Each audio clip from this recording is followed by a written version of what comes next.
We are live. We are live.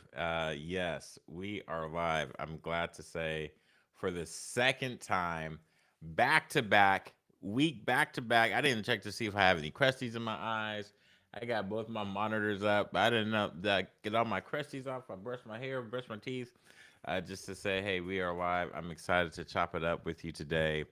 This is a exciting time for me because I finally get a chance to keep things real, to not just keep things real like with my kids or with my friends or like in my networking group. I can do this with anyone that understands and wants to resonate, that wants to believe there's more and there's out there because today's title is I learned from my biggest entrepreneur failure. And I have both my monitors up, so I'll be looking back and forth just to make sure if anyone's as let me put the first chat in there.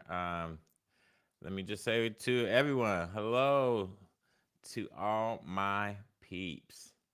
I want y'all to know that I appreciate you for coming on. I appreciate you joining me. Even this, if you don't watch this live, this is my second live. I'm not a big influencer. So I don't expect a lot of people to come on here. This is me just getting better at my craft as a business owner or entrepreneur, however you want to say it. But I love being a dad. I love being in my community. I love learning how to golf. I'm loving learning how just to be better. And when I even went to Nairobi, Africa for the second time earlier this month. It's crazy to say it's been like a month when I left, and it's man, I've just been not rewired but reconstructed. And so when I started doing these lives, I was like, man, what did I learn from my biggest entrepreneur failure? And I just get right to it is as an entrepreneur, as a business owner, as you know, if you started from the ground up, you didn't buy anything. If you bought a business, you would know. If you got a franchise, you understand. But the number one thing that you need is customers. And so when it comes to not having customers, you're going to be in a world of hurt because as someone once told me, I tell you is that the number one thing your business wants from you is money. Because it's a baby. And I shouldn't say just money, but in the beginning, as soon as you start it, it requires money. It requires that structure because you got to get your business license from first the EIN is free from the federal government, right? You get your EIN, you're good. Then you go to the Secretary of State, you have to file your license. Sometimes they have it connected to where you can get your license and permits both at the city, or excuse me, the state, the county, and the city. Sometimes you have to do it individually. I've done it for a couple of my clients, and every state is different. But you go to the Secretary of State, and immediately, what are they going to ask for? Money. After you give them the structure of the business and the details and everything else, but they're gonna want that money, like break off some of that cheddar, and we want a piece of that, right? And forever and ever until you close a business, it will always require money. So this is where when it was the worst part of the time of my businesses, and I'm gonna share a couple of things with you. This is my first time gonna share my screen doing this way, but I'm using a streaming service. When the first time I did it, I just used my camera off my MacBook, and so I want to share a couple of things because I want to help someone out there who is like, man, what mistakes have I made? What mistakes do I not want to make? Not have I made? What mistakes do I want to avoid if you're starting off or if you're already in it? Like you already know that if you ain't got customers, you're not going to pay your bills, and you don't want a loan.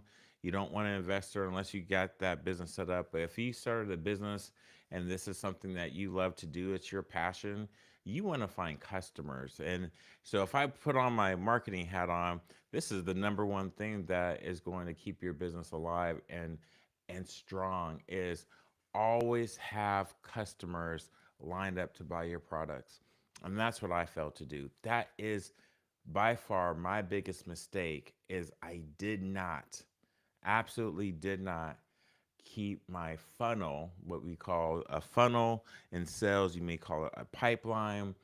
You may call it your leads, whatever you want to call it. It can even be your opportunities.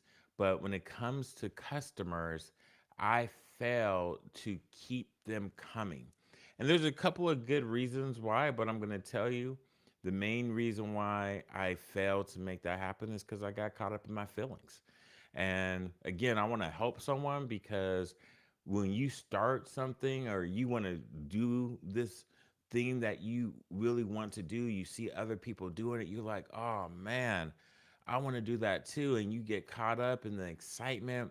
And someone once said that one of the two biggest things that you can do for if to start a business is to is for self-help and two to get better at what you do.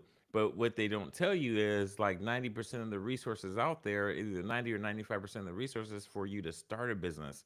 So I think I heard that from Damon John on Shark Tank when he said like, it's a grind. He says, those are some of his most trying times doing it by himself, even though he had a partner. And I would love to meet you, Damon John, from Fubu, for us, by us, baby. I never had any yourself, but I would love to rock it, but no, it was nice also seeing a black entrepreneur investor on Shark Tank too, so I'll keep that real.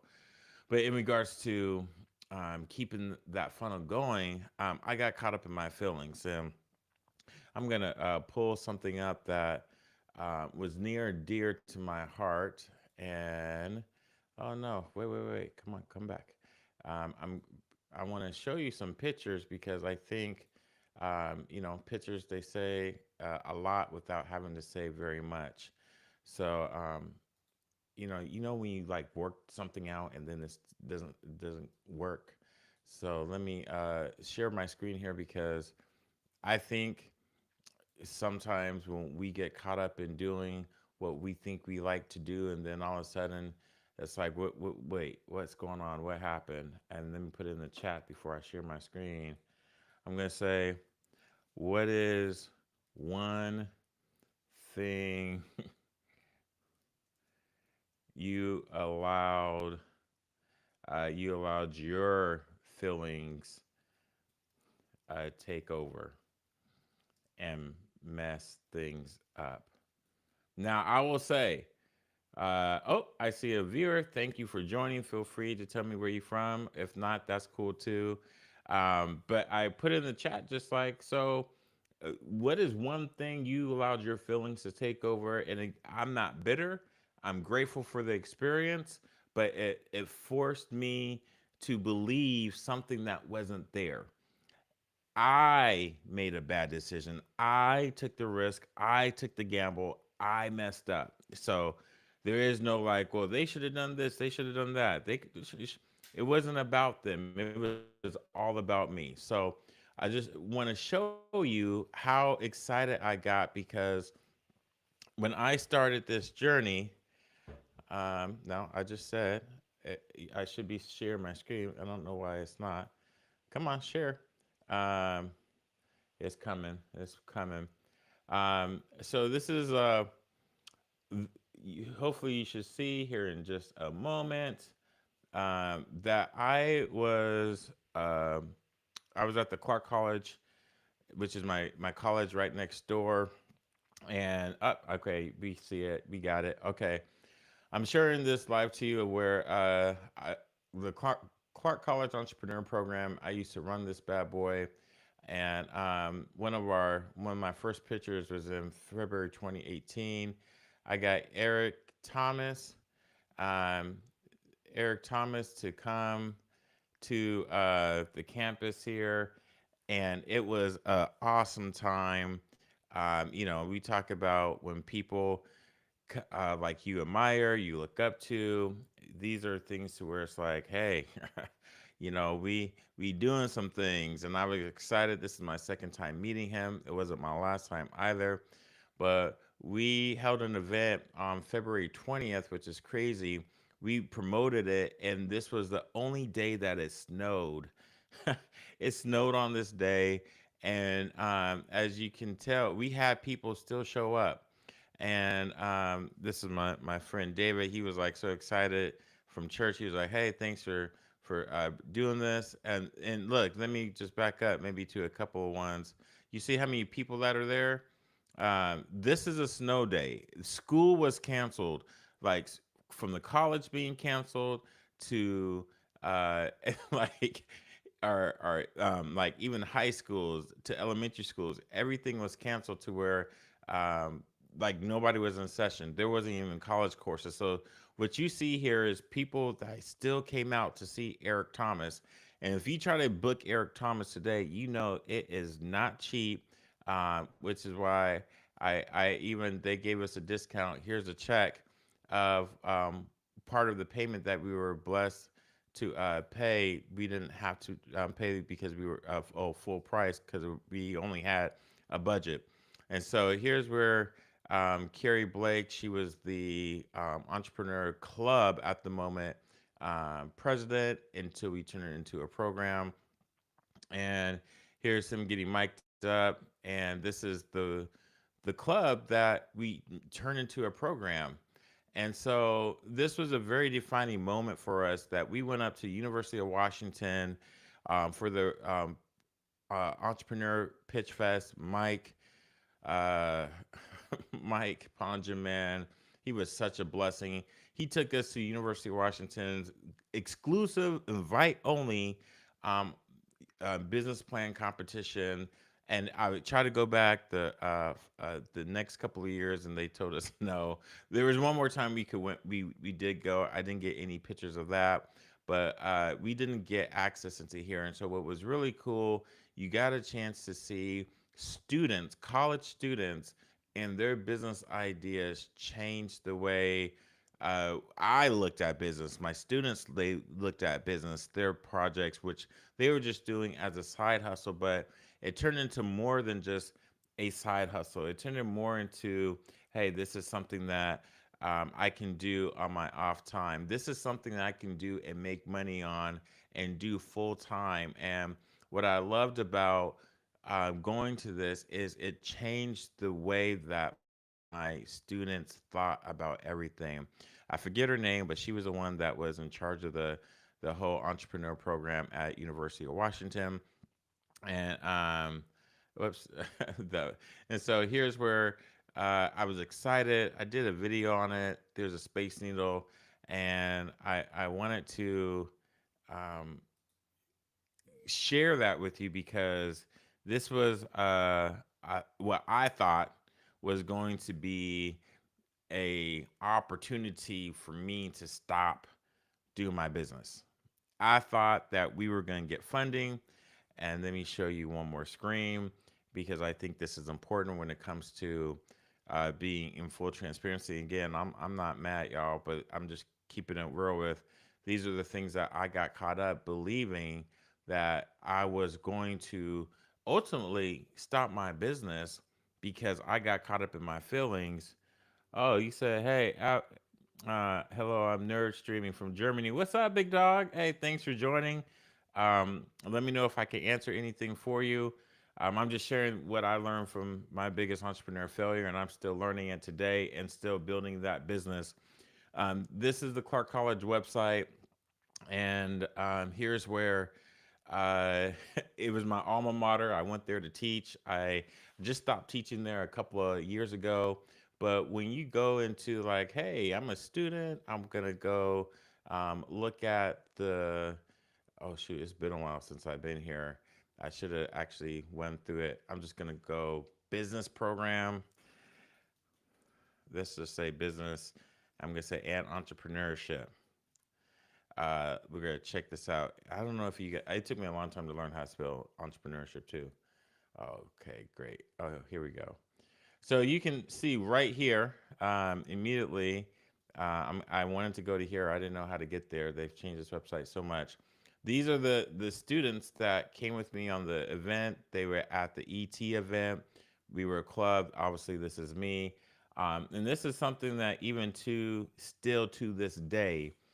They have uh, business administration up there. Now, one thing that I believe that they need to change is entrepreneurship, because last time I was there, they didn't have any classes about entrepreneurship. But I talked to the president, rest in peace. He's no longer here with us.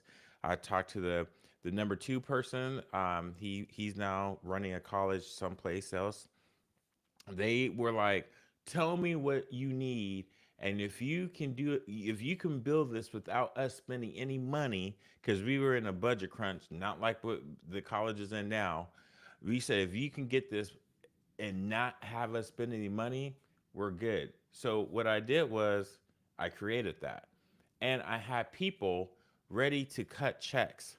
And so when it came to uh, building this, and then ultimately people were ready to cut checks and they didn't, I was so heartbroken. But it also taught me I shouldn't have got caught up in my feelings. And so this is one of the biggest things that I keep coming back to, and I think it's funny, is it's like, hey, look, I am proud of the work that I did at the college and proud of what I did with the students, but hey, it wasn't my business, so I didn't have ultimate control. All right, so my man, Nerd Streaming from Germany says, did you lose any important relationships like friends, business partners in the process?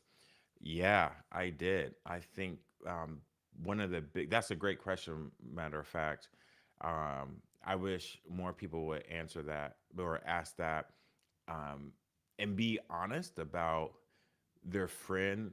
I say friends first, and I should say family, because there's a family that we're born into, and there are families that we choose. And so I've lost, I would say, not good friends or good family members, but people would say, "You're doing what?" That would run me to the core. They were like, "Oh, this is a big dream you got," and I'm like, "Why do you say it like that?" And so you realize that some people, even now, I have a buddy that I go golfing with, and he was like, "You always networking," and I'm like, "Yeah, that's how I pay my bills." So what I had to learn was, there's people that I can hang out with, but they're employees, so they're gonna be talking about their job and what they don't like and all these other things. But then you have entrepreneurs and business owners; they're gonna be talking about how we are, man, excited that we get some time off. Our brain is always going. We're always thinking about something, but we're talking about how it's done. We're talking about how it's created. And so it's not a bad thing. In long term, short term, it hurts. I'm not gonna lie. But the short term is that you think people have your back, and not to say that they don't support you. They want to support you when you're famous, popular, rich, and I'm none of those. But it's a lot easier when they see your success and they want a piece of it, or they want to be around it, and that is possibly, um, like when you say important relationships. Initially, you think they're important, but when it comes to long term, you realize people are in your life for a reason and for a season. And once you start getting to that next level, you realize you need different people in your life to help sharpen you, because every day it's a learning, it's a learning opportunity that you have to improve every single day. And so that's why I wanted to share this, what I learned from my biggest failure, and it continues to be where I'm still learning to be better at how to evolve my company. I think Jim Collins said in the book From Good to Great, he says average companies in a good economy can thrive, and I'm paraphrasing, but in a bad economy they go under. And so when it comes to always evolving my company, and you say, how do you deal with it when you get the success? You define the success. It's a wonderful thing. I got, I got to tell you then the story of when I got my biggest contract.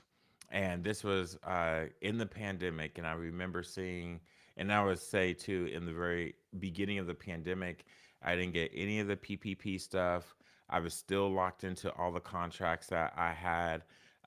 Nobody was allowing me to skip. There was one, my IQ, which is like $6 a month. They were like, "Hey, we can push this back." I'm like, "Ah, thank you," but all my big bills, like from QuickBooks to my rent, they weren't allowing nothing. And so I'm like, man, these expenses are accumulating.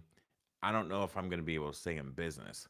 And so when I was like worrying about if I was going to stay in business, I see like my same buddy, he's out golfing because they don't have to go to work and the remote stuff is like that. And so I was like, I don't know how this is going to work because people aren't hiring either. How am I going to pay my bills? And so when I ended up, which was about maybe 6 months later, getting the biggest contract that I ever gotten, even to this day, I remember thinking like, wow, it's not what I thought it was because there wasn't anyone else celebrating. That's why you got to learn how to celebrate your own victories, your own success that you have to define. This is your success because this is what makes you happy. Because when I did share it to some people, they were like, "Oh, that's cool." It's like that's cool. Like that's beyond cool. Like I was about to go under business. Uh, I was about to go under, and that's like the worst feeling too because it's your baby. You don't want your baby to fail. And so when I got that success, I realized that not only did it feel really good, but it made me understand that it's me, that I am in control. I'm the one creating these opportunities. I'm the one that is creating the destiny. So when I had to start creating those kind of like that business model, my funnel, my networking, when I started to recreate my business, I'm like, this is what I'm going to achieve. This is what I want to have happen. These are the people I want to hang out with. And then these are the things I want to do because again, when you hang out with employee minded people, they complain about this stuff. I was at a point when I was like trying to celebrate it and nobody was trying to celebrate it with me except for the people that was closest to me to say, "Good job. We can do this." She said it's interesting. It's true. So this is where they say when you get to the top, there's less people there, but that's also by design. You don't want a lot of people around you because people be putting stuff in your ear. I believe God put stuff in here and here to say, hey, you got this, you got that. Which one you gonna choose? The people will be saying, hey, you should do this, you should do that. And it's like, but God told me I need to do this. This is what keeps me up at night. This is what I know I'm good at. This is how I know what I can do. And so there's been many times throughout every single year I've been told that I've helped a business to where without my contribution they would have went under, and I'm like, what, huh? And at first it was hard to accept because I didn't think I had that much influence or I knew that much, but I that was me not believing in myself, which is why I say, why I wear my BU gear. Like, shoot, when you doing what you're called to do, man, psh, that's fire. There's no other feeling. What do you do? I would love to know what you do. What is the you out in Germany? I actually had an intern from Germany. He was saying entrepreneurship is different. I would love to know what you do, and it's funny because he was telling me about how the taxes are different for entrepreneurs, which I have heard that's a big brain drain. But I would love to hear like what you do, or are you starting a business? Are you looking to do a business? Are there some goals that you want to achieve that I would love to know what that looks like. But if not, that's okay too. I don't want to put the pressure on you. I appreciate you joining, my man. My nerd streaming from Germany. I would love to know what do you stream. I got to check out your channel. I'll subscribe to you. But I will say, in the last 5 minutes that I'm on here, I want you to know that when it comes to uh, my failure, it's not a bad thing. It was a blessing to understand that failure is part of success. Don't think that you're not going to fail. If that's what you think, then uh, you're not even going to learn what you need to learn from, and that failure is going to continue to happen until you get what you need from it, so you can move on to the next one. Now, I just showed you the example of one, but that's happened to me 3 times, and at the end of the day, what I needed to learn was I needed to believe in myself and know that what I have is exactly the thing that's going to make me feel whole, make me feel like it matters. Now, and I can tell you what's crazy about all of this is I've been fired from so many jobs. When I have had jobs, it's like, man, I don't want to do this. I could go on and on about that, but I fit here. I can connect and relate to so many people because I'm doing what God has called me to do, and it's not easy. And so when it was I, when it was anything but this, I was unhappy. People saw that I was unhappy, and I'm sure people can tell that you're unhappy too because you're not doing the thing that God gave you the specific skill set. Not to say you can't, you don't need to work on it. You do, but you said, but let me finish what I was saying. I see your comment, but this is where once you start doing that, man, there's no other feeling or joy when you see that come to fruition. All right, you said you're looking to get into the tech business, but currently doing a 9 to 5. Hey, man, that you will need cash flow. Uh, I would love to know. Please do tell how we're the same. But yeah, we need cash flow. So working a 9 to 5 is not a bad thing. Like, this is my first time that um, I haven't worked my professor jobs because that was subsidizing my income.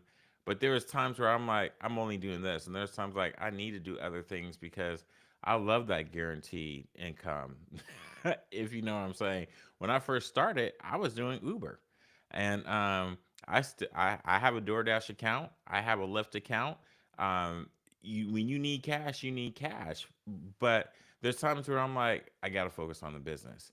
So I would encourage you if you haven't already, and I'm not trying to tell you what to do, but not a but. I would say start. Just start. Start figuring it out. I have this one client where I mentor adults that have businesses, and they come to me with ideas. And with these ideas, they are like, well, I'm thinking about this, and I'm thinking about that, and I'm thinking about this, and I'm thinking about that. And I say, it doesn't matter here. And I can, let me bring this, let me share this again because I think this is pretty important. I want to share, come on, I want to share this with y'all because I shared some photos of the events and what was going on. But when I tell students and what I've told others, like if you just start, and you know what, if you're just like me, hey, the birds of a feather flock together. I would love to learn more about you. I'm going to subscribe to your channel, and we can exchange information too. But this is when we started to turn the Entrepreneur Club into a program. And here's where we had a pitch fest and get students involved. And what you can see here is this her name was Rebecca. She too was actually as a club, students don't get paid, but as a program, I can have students that started to work for me. So she was the one that started to work for me. She was scared to talk to people. I'm like, look, you got to talk to people. You got to get yourself out there, let folks know what you do, because you're going to be the one that's going to be able to help them. So we had some students that came to learn more about the Pitch Fest, and actually, this person here, Heather, she was the outgoing club president, and she helped me get things going. And so we're here at the event, Debbie, my caterer, and we had this guest speaker talking about what does entrepreneurship look like, programs, until I built this website here. And this was from previous pitch fests of where we were starting to get going. So we created, like, this is where, shoot, we had we had not a big attendance because we were building the program, but we had events. Um, we had faculty and staff that were business owners too, and we created an event. Like, this is right before the pandemic shut down everything. But what we started to do, and I'm trying to get to, let me just get to the pictures I want to get to here. This is when we started to have, come on, work.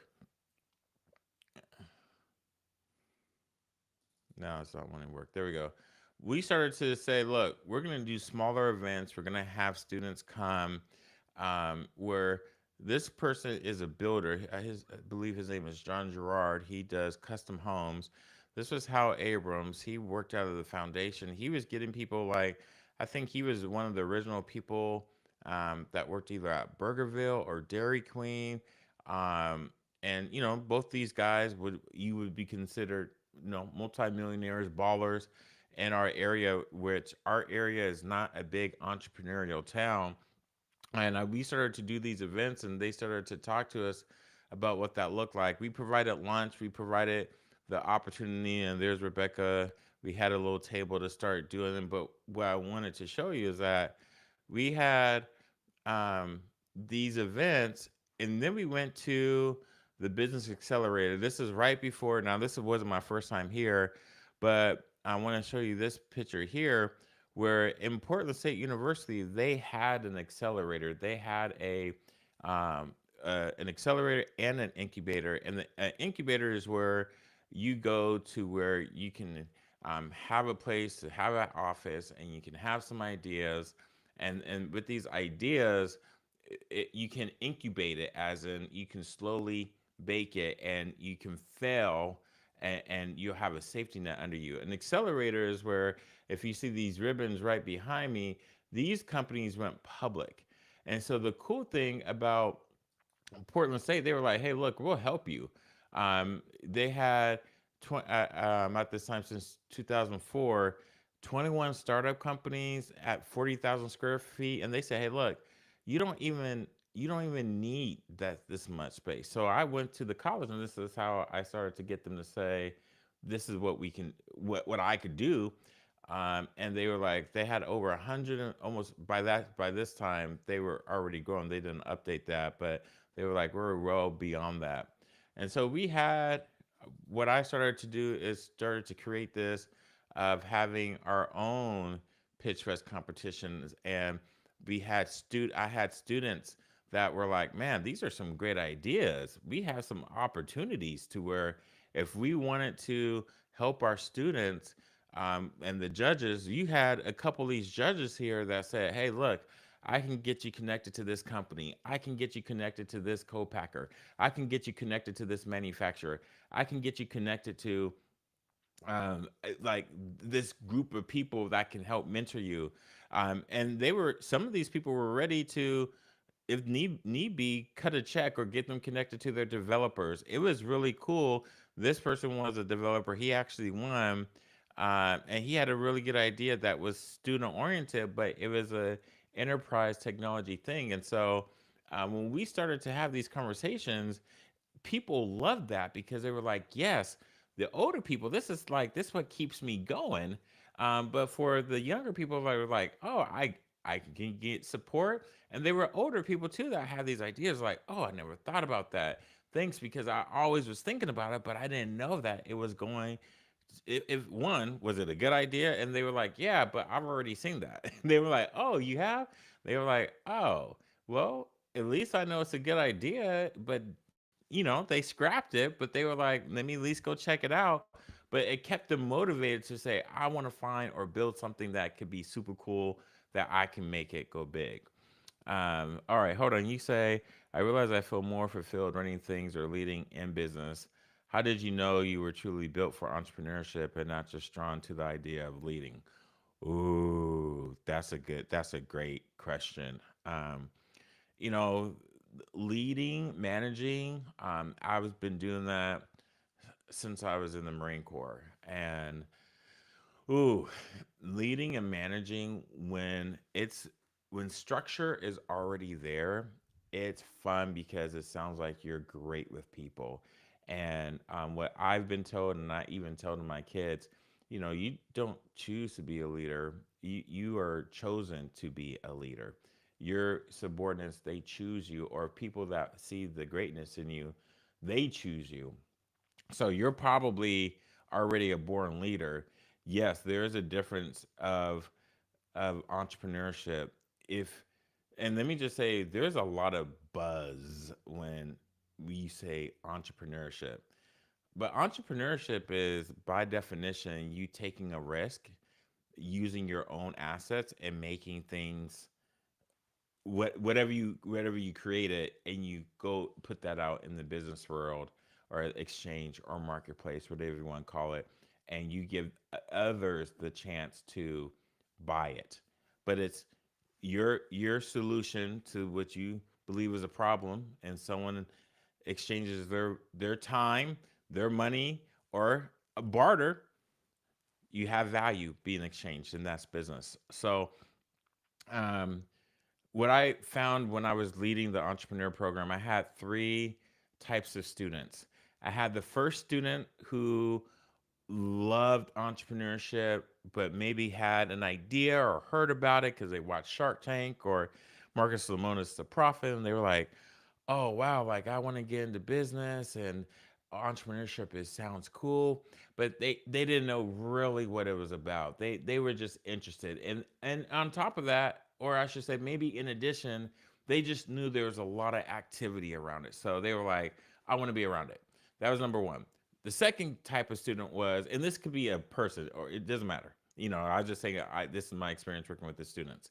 The second individual would be when they have these ideas and they begin to start. And as they're starting, they are like, I need resources. I need to see whether or not if it works. So that's just pretty cut and dry. Just I have this idea. They basically took a leap, but they haven't fully invested to do it full time. And they were like, I need to see if this works. So we're like, all right, okay, what does this look like? What do you need? So this is when I had the students say, put your not a business plan together, because we were like, hey, you haven't done a business. Let's do your put an entry in, a submission in for the pitch press competition, and come to our lunch and learn so that you can see how you can make this a more packaged either service or product. That was number two. They have an idea, they haven't gone to market. The third person was they already had an existing business and they needed to scale. They wanted to scale. They knew it worked. They were already doing it, but it was more of a side hustle, and they needed to make it, or they wanted to make it their main hustle. So, um, how do you know, if you to answer your question, how do you know you were truly built for entrepreneurship? I'm gonna be real with you. I didn't know I was truly built for entrepreneurship. I started my entrepreneurship journey like 26 years ago, and the way I will say now I can answer that question to you today is because I was the one taking a risk and not being scared to fail, but then making it work. Most of the time, when I see people, they don't want to take a risk. They're scared to go talk to people. They're scared to go do something that they're really excited about and maybe sharing, really being vulnerable with someone. And then they realize, like, oh, well, I don't want to do this because that means I'm going to have to put in more work. That's probably the last piece to it. Is I was okay with doing more work, because what you begin to see is like, shoot, there's a lot of work that needs to be done. You have to wear a lot of hats. As you know, as you're working 9 to 5, you only got so much time in the day. So in the day, you got to prioritize certain things, and there's some days you might not get to sleep, or you might not get to squeeze things in when you want to squeeze things in. Like, as I just learned how to start golfing, um, I can't go golfing as many times as my friends do, or I can't. I can't afford the club that I really want to be a part of because I got to put all my resources and my time and my money into the business. This is just the business. This is not on top of I got kids, I have a significant other, I have friends, just to keep a balanced lifestyle. So, you learn that it is your baby, but you learn how to keep a healthy balance, and there's no such thing as a work life balance, and there's no such thing as your how can you work to not get burnt out. That's If you love what you do, if you and especially if you love the outcome, or as you iterate, you have all these failures, and then you get that one victory, like, look, it worked, oh my gosh, oh my gosh, I know. Like, there's nothing greater to see people's faces light up, just like light up, and you'll be like, I told you, I told you. And they're like, yeah, yeah, yeah, okay.